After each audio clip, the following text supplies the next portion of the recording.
கிறிஸ்துவுக்குள் பிரியமானவர்களே, கர்த்தரும் இரட்சகருமாய் இயேசு கிறிஸ்துவின் ஈடிய நாமத்தினாலே உங்கள் யாவருக்கும் என் அன்பின் வாழ்த்துக்களை தெரிவித்துள்ளேன். தேவன் அருளிய அப்பம் பிரேயர் மினிஸ்ட்ரி சேனல் மூலியமாக உங்களோடு சந்திப்பதில் மிகுந்த மகிழ்ச்சிகிறேன்.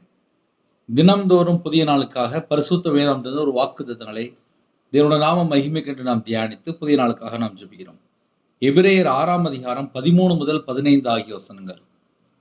ஆபிரகாமுக்கு தேவன் வாக்குத்தத்தம் பண்ணின போது ஆணையிடும்படி தம்மிலும் பெரியவர் ஒருவரும் இல்லாதபடினாலே தமது பேரிலே தானே ஆணையிட்டு, நிச்சயமாக நான் உன்னை ஆசீர்வதிக்கவே ஆசீர்வதித்து உன்னை பெருகவே பெருக பண்ணுவேன் என்றார். அந்தபடியே அவன் பொறுமையாய் காத்திருந்து வாக்குத்தத்தம் பண்ணப்பட்டதை பெற்றான். ஹல்லேலூயா. கிறிஸ்துவுக்குள் பிரியமானவர்களே, இந்த நாளிலும் கர்த்தருடைய பிள்ளைகளுக்கு என்ன வாக்குத்தத்தம் அப்படின்னா, நம்ம எல்லாருமே விசுவாசத்தினாலே நீதிமான். ஆபிரகாமுக்கு என்ன வாக்குத்தத்தம் கொடுத்தாரோ, நம்ம கிறிஸ்துவுக்குள் இருக்கும்போது நிச்சயமாக நம்ம குடும்பத்தை ஆசீர்வதிப்பார். ஆபிரகாமுக்கு தேவன் வாக்குத்தத்தம் பண்ணின போது ஆணையிடும்படி தம்மிலும் பெரியவர் ஒருவரும் இல்லாதபடினாலே தமது பேரிலே தானே ஆணையிட்டு, நிச்சயமாக நான் உன்னை ஆசீர்வதிக்கவே ஆசீர்வதித்து உன்னை பெருகவே பெருக பண்ணுவேன் என்றார். இன்று நம்ம வாழ்க்கையிலே கர்த்தருடைய பிள்ளைகளுக்கு என்ன வேணும், என்ன தேவை தேவனுக்கு தெரியும். நம்ம தேவனுடைய பாதப்படியிலே தேவனுடைய சமூகத்திலே காத்திருக்கணும். அது நம்ம வேலை. தேவன் நம்ம குடும்பத்துக்கு என்ன வாக்குத்தத்தம் பண்ணியிருக்காரோ அந்த வாக்குத்தத்தம் தேவன் நிறைவேற்றுவார். நமக்கு என்ன வேணும் அப்படின்னா, ஆபிரகாமை போல பொறுமை நமக்கு தேவை. சில குடும்பத்தில் பொறுமை இல்லாமல் இருக்கிறதுனால தான் பல பிரச்சனைக்கு காரணம். ஒரு குடும்பம் பிரிஞ்சு போயிட்டு டைவர்ஸ் ஆகிட்டு என்னன்னு சொல்லி கேட்கும்போது, புருஷன் முன்னாடிக்குள்ள சண்டை, அதை பேசி தீர்க்கலாம், உடனே முடிவெடுத்தாங்க, உடனே அப்ளை பண்ணாங்க, உடனே டைவர்ஸ் ஆகி முடிஞ்சிட்டு. ஆனால் இப்போ யோசித்து பார்க்குறேங்க, ஐயோ நான் தப்பு பண்ணிட்டேன்னு சொல்லி யோசித்து பார்க்குங்க, ஆனால் டைவர்ஸ் ஆகி முடிஞ்சிட்டு.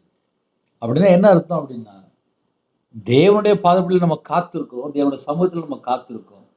நம்முடைய வாழ்க்கையில பொறுமை எப்படி இருக்கு என்பதை மட்டும் நம்ம கொஞ்சம் ஆழமாக யோசித்து பார்க்கணும். நம்ம வாழ்க்கையில தேவன் நமக்கு என்னென்ன வாக்குத்தத்தம் பண்ணியிருக்காரோ அந்த எல்லா வாக்குத்தத்தமும் நிறைவேற்றுவார். நிச்சயமாக நான் உன்னை ஆசீர்வதிக்கவே உன்னை ஆசீர்வதித்து. ஒரு குடும்பத்தை தேவன் ஆசீர்வதிக்கிறதுக்கு நேரம், காலம் எல்லாம் இருக்கு. கர்த்தருடைய பிள்ளைகள் ஆசீர்வாதத்தை பெற்றுக்கொள்ளும் அப்படின்னா பொறுமை முக்கியம். இன்னைக்கு நிறைய குடும்பத்துல பொறுமை இல்லாமல் தான் நிறைய குடும்பத்துல அவஸ்தைப்பட்டு இருக்காங்க, கஷ்டப்பட்டு இருக்காங்க. இப்போ இந்த கடைசி காலத்திலே நம்ம எப்படி யோசித்து பார்க்கணும் அப்படின்னா, நான் தேவனுடைய சமூகத்துல காத்திருக்கிறேன்னா, நான் தேவனுக்கு பிரியமானபடி வாழ்றேன்னா, தேவனுடைய சத்தத்தை கேட்டு வாழக்கூடிய பிள்ளைகளா மாறுங்க, பொறுமையா இருங்க. ஆபிரகாமுடைய வாழ்க்கையில பொறுமை இருந்துச்சு, காத்திருந்தாரு, வாக்குத்தத்தம் பண்ணப்பட்டதை பெற்றார். அப்ப நம்ம வாழ்க்கையில நிச்சயமாக நான் உன்னை ஆசீர்வதிக்கவே ஆசீர்வதித்து உன்னை பெருகவே பெருக பண்ணுவேன். பெருக பண்ணுவேன் அப்படின்னா நம்முடைய சந்ததி, நம்முடைய வம்சம் எல்லாவற்றையும் ஆசீர்வதிப்பார். அதுக்கு நமக்கு என்ன தெரியுமா வேணும்? பொறுமை, காத்திருப்பு. அந்த ரெண்டு மட்டும் நம்முடைய வாழ்க்கையில இருக்கா? ஒரு மனுஷன் பொறுமையா இருக்க ஆரம்பிச்சதுனாலே அந்த குடும்பம் ஆட்டோமேட்டிக் ஆசிரியப்பட்டுரும். பக்கத்து வீட்டில் சண்டை போடுவாங்க. ஏன்னு கேட்டால் பொறுமை இருக்காது. தேவனுடைய சமூகத்தில் காத்திருந்து கிருபை பெற்றுக்கொள்ளும் போது, பரிசுத்தாவை பெற்றுக்கொள்ளும் போது, அபிஷேகத்தினால் நிரம்பும் போது, அவருடைய வல்லமை பெற்றுக்கொள்ளும் போது நமக்கு கோபமோ எரிச்சலோ வராது. அதனால் கர்த்தருடைய பிள்ளைகள் அவைக்குரிய வாழ்க்கையிலே ஆசீர்வாதத்தை பெற்றுக்கொள்ளணுமா, நம்ம குடும்பம் தலைமுறை தலைமுறை ஆசீர்வதிக்கப்படணுமா, நமக்கு என்ன வேணும் அப்படின்னா பொறுமை வேணும். பொறுமை இருந்துச்சுன்னா ஆசீர்வாதம் நம்ம வீட்டுக்கு வந்து சேர்ந்துடும்.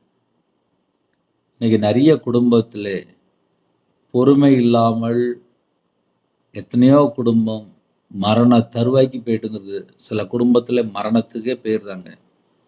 அதுக்கு பின்னாடி என்ன சொல்லி பார்க்கும்போது பொறுமை இருக்காது. இன்னைக்கு வாக்குத்தத்தம் என்ன அப்படின்னா, நிச்சயமாகவே நான் உன்னை ஆசீர்வதிக்கவே ஆசீர்வதித்து உன்னை பெருகவே பெருக பண்ணுவேன் என்றார்.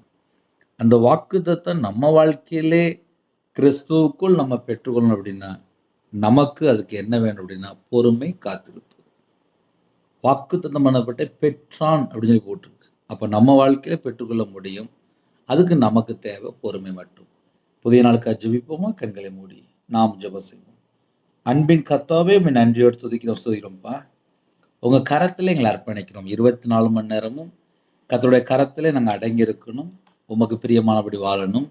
உங்க சித்தத்துக்குள்ள இருக்கணும். எங்களை அர்ப்பணிக்கிறோம். எல்லா குடும்பத்தையும் கர்த்தர் கூட இருந்து ஆசீர்வதிங்க. அவங்களுடைய தேவைகளை சந்திங்க. யாரெல்லாம் இணைந்திருக்காங்களோ அந்த குடும்பம் கர்த்தராகிய இயேசு நாமத்தினாலே ஆசீர்வதிக்கப்படட்டும். பலவீனங்களை திறங்க, பண்டாசுகளை திறங்க, பூரண கிருபையால் நிரப்புங்க, பூரண சமாதானத்தை தாங்க, பூரணமா ஆசீர்வதிங்க.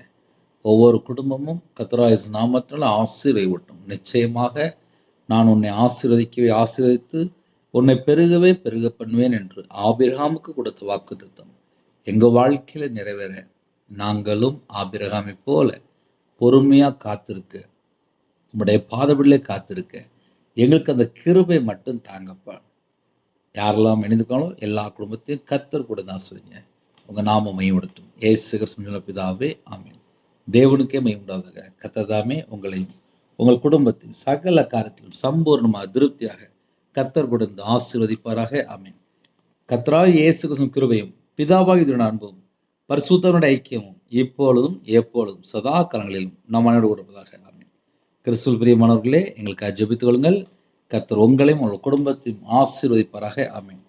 ஜெபிக்க விரும்பினால் 9363064181 நம்பர் உண்டால் உங்களுக்காக குடும்பத்துக்காக ஜெபிப்போம். God bless you.